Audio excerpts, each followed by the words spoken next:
मंत्री पुष्कर धामी को भी आप यहां पर देख रहे हैं। लेकिन कर्नल शैलेंद्र, देश कह रहा है इस शहादत का बदला कब तक ये सवाल पूछते रहेंगे? कब तक यूं ही शहादत देते रहेंगे? कब तक ऐसे ही घर सूने होते रहेंगे? ये चिराग ऐसे बुझते रहेंगे और वो रुंदन जो है वो सुनाई देता रहेगा? मुझे लगता है आपको ये ग्रांट करना पड़ेगा, दिस इज द कॉस्ट एक कंट्री पे करता है for terrorism, for tolerating terrorism, for not being in a attacking mode. मैं तो यहाँ तक कहूँगा आज मैं अपनी सेना से डिमांड करता हूँ, मत रुकिए। अगर आपको खबर है, इंटेलिजेंस है कि कोई आदमी बॉर्डर क्रॉस कर आपकी तरफ आ रहा है, क्रॉस करिए बॉर्डर और मार गिराइए। क्योंकि इसके अलावा देखिए, आज चॉइस पता है क्या है ईमानी? चॉइस ये है या मरो या मार दो। मैं कहता हूं मरने से पहले क्यों ना मार दो। देखिए, कोई टेररिस्ट इधर आ रहा है, वो भगवान राम के नाम पर नहीं आ रहा है, रहीम के नाम पर नहीं आ रहा है। सबको मालूम है वो क्यों आ रहा है। अब चॉइस आपके अपने हाथ में है कि आप चाहते क्या हैं। आप मरना चाहते हैं या उसे मारना। आई एम वेरी श्योर हर एक कोई यही बोलेगा कि मारना चाहिए। मैं कह रहा हूं उसकी जगह मेरे तरफ क्यों होनी चाहिए? क्यों नहीं, ये उसकी तरफ होनी चाहिए जहां से वो आ रहा है। और स्पेशली हमें ये मालूम है कि अगर पाकिस्तान इन्हें इंडक्ट कर रहा है, बड़ी कंफर्मेशन के साथ, मैंने नहीं कहा है, पाकिस्तान के लीडर्स ने कहा है बिल्कुल कि यस हम लोगों ने वहां पर ये किया, हम लोगों ने। जब वहां से एक्नॉलेजमेंट है तो डर किस बात का, हेजिटेशन किस बात की, मॉरल वैल्यूज किस बात की? मॉरल वैल्यूज अगर मैं ह्यूमैनिटी के नाम पर पाकिस्तान की तरफ इस तरह के टेररिस्ट को नहीं मारता हूं तो अपने यहां उसको मारना क्या पुण्य है? उसके द्वारा हमारे अपने लोगों को क्षति पहुंचाना क्या बहुत बड़ा दिल है? ये दिल का मामला नहीं है। यहां पर आज बात आनी चाहिए तो सिर्फ एक, या मार लो या मर जाओ। मैं आज कहता हूं पूरी दुनिया से, अपने देश से, अपने पॉलिटिशियन से, अपनी ऑपोजिशन पार्टी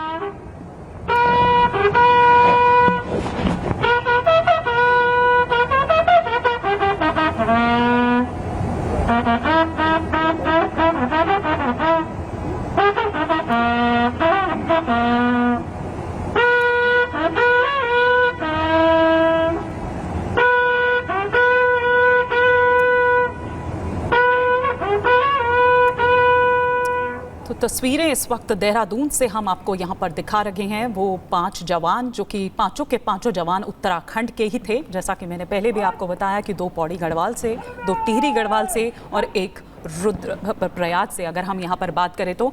लेकिन आप जिस तरह से बात यहाँ पर कर रहे थे उस कन्फर्मेशन की, और जिस तरह से उनके लीडर्स ने खुद ये कहा है, इरशाद अहमद साहब, इतनी बेचैनी क्यों बढ़ रही है आपकी? क्योंकि कश्मीर शांत हो गया है, वहां कुछ आपको करने को नहीं मिल रहा है, वहां पत्थरबाजी नहीं करवा पा रहे हैं, वहां नहीं बरगला पा रहे हैं आप, तो आप लोगों की बेचैनी बढ़ रही है, इसलिए आप लोगों का फोकस अब जम्मू हो गया है। बाज नहीं आएंगे आप लोग? बहुत शुक्रिया जी। मैं ये कहूँगा हमें कोई बेचैनी नहीं है और हमें बहुत अफसोस है जो फौजी जवान आपके खुदा को पधारे, लेकिन जब तक आप बाज नहीं आगे अपनी इंतहा पसंदी से, जब तक ये अमन नहीं होने वाला खित्ते में। देखिए, ये मैं सुबह भी आप लोगों के एक शो में बैठा था, मैं यही कह रहा था, वो जो आपके बार 104 से पार जो बात करते थे, जो नारा लगता था, जो नफरत का वोट मोदी जी की हुकूमत के खिलाफ लोगों ने डाला, वो इसीलिए डाला था कि क्योंकि खित्ते के अंदर बदअमनी फैलाई हुई है आप लोगों ने, और खित्ते की बदअमनी जब तक खत्म नहीं होगी, जब तक आप शांत नहीं होंगे खुद से। अब दहशतगर्दी खुद करके आप इल्जाम पाकिस्तान पे लगाते हैं। मुझे ये बताइए कहां से आपके पास ये प्रूफ है कि हमने पाकिस्तान से ये हमला किया? हम तो हमेशा से अमन शांति की बात करते हैं आपके साथ हर प्रोग्राम में। एक मिनट इरशाद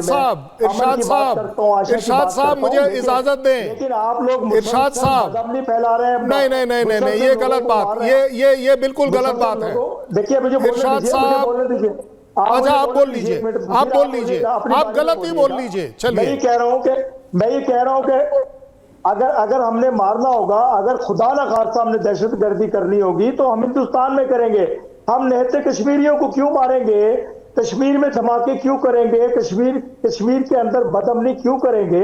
अगर हमें बदअमनी करना है तो हम हिंदुस्तान में करेंगे, हम दिल्ली में करेंगे, हम मुंबई में करेंगे, लेकिन हम खुदा की कसम हम ऐसा कुछ भी नहीं चाहते कि खित्ते में बदअमनी हो। चलिए, मैंने आपकी बात मान ली, अब मैंने आपकी बात सुन ली। इरशाद साहब, मैंने आपकी बात सुन ली। मेरे आर्मी चीफ, अरे अब वन वे तो मत चलिए ना, अगर आप बोल पा रहे हैं, हम सुन रहे हैं, तो सुनने की भी रखिए। ये कमेंट्री मत चलाइए सर, प्लीज मेरी बात मानिए। देखिए इरशाद साहब, मैं आपसे 3-4 सवाल पूछता हूं, आपसे 3-4 सवाल पूछता हूं, अपने दिल पर हाथ रख के आंसर कर दो। आप अपने दिल पर हाथ रख के आंसर कर दो, मैं मान लूंगा। झूठ ही बोल देना चाहे मैं फिर भी मान लूंगा। आप मुझे एक बात बताइए, इन टेररिस्ट के पास से जो सैटेलाइट रेडियो सेट मिला है, क्या वो दुनिया में कहीं भी पाकिस्तान आर्मी के अलावा कहीं इस्तेमाल होता है? आप बता दीजिए, अगर होता है तो बता दीजिए, क्योंकि मैं नहीं कह रहा हूं, ये आपके लोग कह रहे हैं। देखिए सुनिए, इस टेररिस्ट अटैक का मोदी से क्या सवाल है?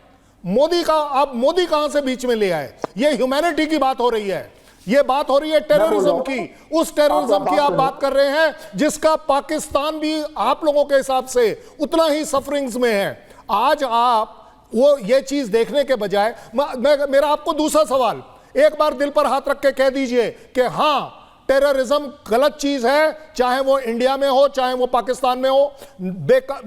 बेकसूर लोगों का किसी भी तरह से मरना गलत बात है। क्यों आप लोग ये बात नहीं बोल पाते? क्यों आप इन टेररिस्ट को सो कॉल्ड मुस्लिम कौम के नाम पर मार बढ़ा रहे हैं, मार काट मचा रहे हैं? मुझे बताइए, क्यों बदनाम कर रहे हैं अपनी उस मुस्लिम कौम को? और जम्मू में यही करने की तो कोशिश ये गलत बात है। आप बिल्कुल गलत चीज को सपोर्ट कर रहे हैं, ये आप हमेशा बोलते आए हैं। आज पता नहीं आपको क्या हो गया।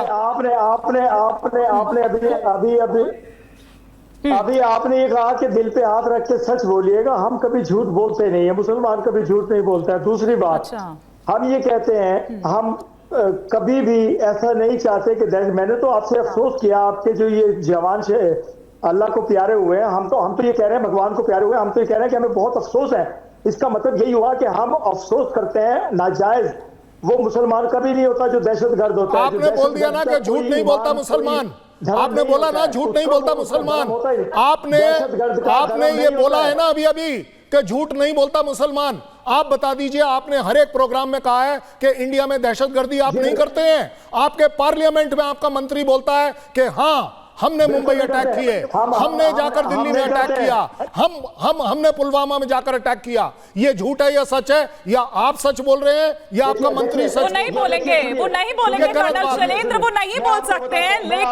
लेकिन हमारे प्रधानमंत्री उधर रूस में भी जाकर आतंकवाद पर कड़ा प्रहार कर रहे हैं। इरशाद साहब आऊंगी, इरशाद जी आऊंगी। जरा एक बार हम वो मोटी मोटी जो बातें हैं, बड़ी बातें हैं, वो बता दें कि प्रधानमंत्री नरेंद्र मोदी ने रूस में ये मुद्दा उठाया है, आतंकवाद का ये मुद्दा, कि किस तरह से 40 साल से भारत आतंकवाद को झेल रहा है, उसका दंश झेल रहा है। मोदी ने आतंकी हमलों की निंदा की है, हर तरह के आतंकवाद की निंदा की है। आतंकवाद दुनिया के लिए खतरनाक है ये कहा है, साथ ही साथ ये कि आतंकवाद भयानक और घिनौना है। आपको सुनवाते हैं और साथ ही साथ फिर मैं इस पर इरशाद अहमद साहब का एक क्विक रिएक्शन लूंगी। पिछले 40-50 साल से भारत आतंकवाद को झेल रहा है। आतंकवाद कितना भयानक होता है, कितना घिनौना होता है, तो हम 40 साल से भुगत रहे हैं। ऐसे में जब मॉस्को में आतंकवादी घटनाएं घटी, दागिस्तान में आतंकवाद की घटनाएं घटी, उसका दर्द कितना गहरा होगा इसकी मैं कल्पना करता हूं। और मैं हर प्रकार के आतंकवाद की घोर निंदा करता हूं।